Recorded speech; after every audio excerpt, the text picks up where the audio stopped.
என்ன நம்ம விவசாயிகள் எல்லாருமே இப்போ வந்து எங்க பார்த்துக்கிட்டே இருக்கோம் அப்படின்னு கேட்டீங்கன்னா இந்த மழையை தான் பார்க்கும். என்ன காரணம்? மழையில தண்ணிகள் ரொம்ப வசதி குறைவா வருது, ரொம்ப கம்மியா வந்துகிட்டு இருக்கு. ஆமா. அதனால மழை தண்ணி இல்லாதனால கொஞ்சம் கம்மியா வருது. பூரா வெறுமே மேக்கையே பார்த்துக்கிட்டு இருக்கோமே, அதான் எனக்கு ஒரு சின்ன டவுட்டு. மேக்க எதுக்கு பார்க்காம பட்டை சீக்கிரம் போகுமா போகாதுன்னு கட்டிட்டு இருக்காங்க. இல்லை, அது ஒரு காரணம்.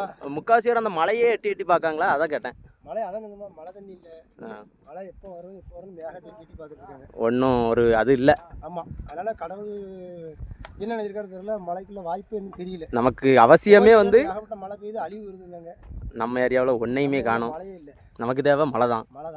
மழை இருந்தால் நம்ம விவசாயிகள் சந்தோஷப்படுவாங்க, கொஞ்சம் திவ்யமாக இருக்கும். ஆமாம், வாழைகள்லாம் ரொம்ப நிறங்கி கிடக்கு, மழை தண்ணி இல்லாமல் கொஞ்சம் ஏறி வரும். ஆமாம், தண்ணிகளுக்கு சண்டை போட்டு கிடக்காங்க. தண்ணி சண்டை தான் பெரிய சண்டையாக இருக்குது. ஒரு நிரப்பா தண்ணி பாய்க்க முடியல. என்ன காரணம்னா கால்கள் எல்லாமே காஞ்சி கிடக்கு தண்ணி குடிக்கி. ஆமாம், அதனால மழை தான் இப்போ நமக்கு தேவை.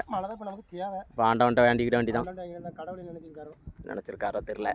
கடவுளால எப்படி மழை கொண்டு வரும். ஆமா, வரும். கொஞ்சம் பின் வாங்குது, கொஞ்சம் விட்டு பிடிக்கி. கரெக்டா இருக்கும், கொஞ்சம் விட்டு பிடிக்கி. விவசாயி அப்படித்தானே, என்னைக்குமே கஷ்டப்பட்டு உழைக்க அவருக்கு தெரியுமா கடவுள். கண்டிப்பா ஒருத்தர் ஏமாத்த விட போய் சொல்லக்கூடாது. கஷ்டம் வீண் போகாது. மழை பெய்ய வாய்ப்பு இருக்கு. வெட்டு வெட்டு வெட்டு. நாங்க